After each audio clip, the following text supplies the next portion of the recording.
So shut it back off. We only put 5 gallons in it. You got to run, DH said to run 90 octane non-ethanol in it, and nothing else. So, well, I appreciate everybody for sharing and liking these videos. We're going to continue to do them, see if I can do one once a week. But I appreciate everybody following, liking, and sharing, and commenting.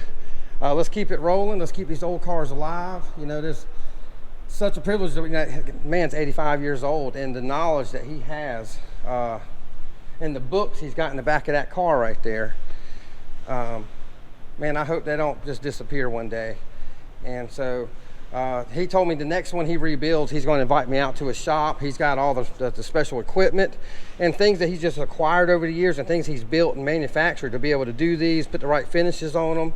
I mean, he is a stickler for it. I mean, every nut, every how the hoses look, the colors of the wires, I mean, all of it is just exactly how they did it in 1957. That friend that he was talking about, he worked in the dealership working on these cars in 57, 58, and I think some later on years than that. But he called him the other day, and it's just amazing to hear him over the phone say, hey, grab this and check that and check this. And because we had a little ignition issue at the very beginning, they had some of the wiring, the guy that did the wiring before we got the car had things kind of mixed up over there.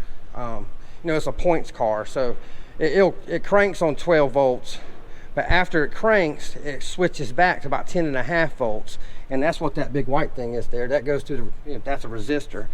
So I had some wiring switched up there, and it wouldn't crank, and then once it cranked, and then also something that the later cars had, that black wire right there runs down to a shut-off switch, and it's got to have 12 volts all the time, or it shuts the fuel off, because I guess they had some fires back in the day, and they realized that, hey, we need to add that on there. So that was a later option. But some of the high-performance versions had a big old snorkel tube right here. This one's not a hypo, so it don't have that. But anyway, all right, we'll conclude this video. I hope you have a blessed day. You already know I am.